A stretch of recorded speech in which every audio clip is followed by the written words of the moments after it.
todos os imposibles e todas as esperanzas, todas as ilusións e todas as alegrías, todos os días malos e os invernos duros.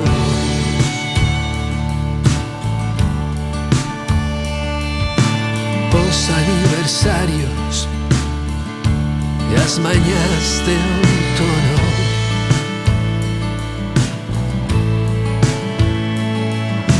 todos os comezos, todos os momentos,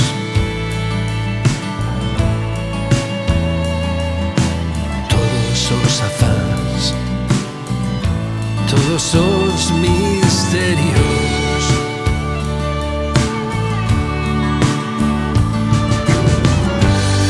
Todas esas cosas,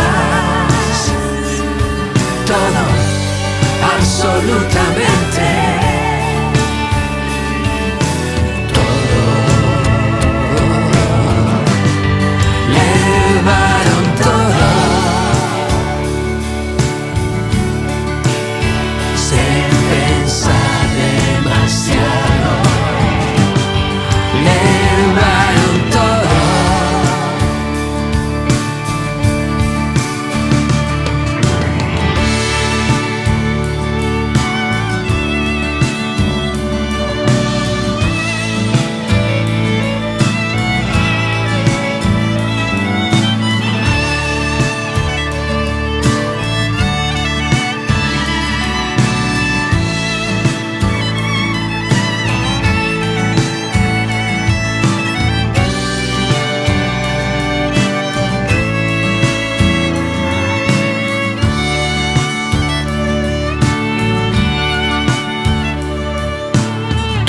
Os labirintos, todos os espellismos e os lugares tranquilos, a luz do sol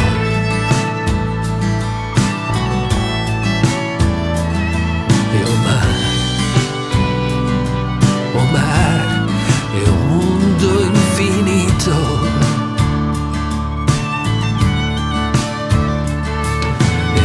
Ese baleiro que un sente ás veces,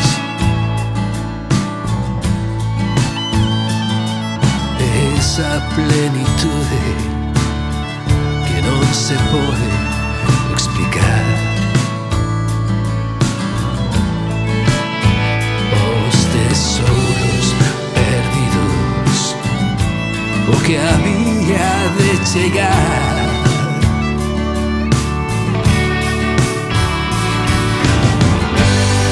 Todas esas cosas,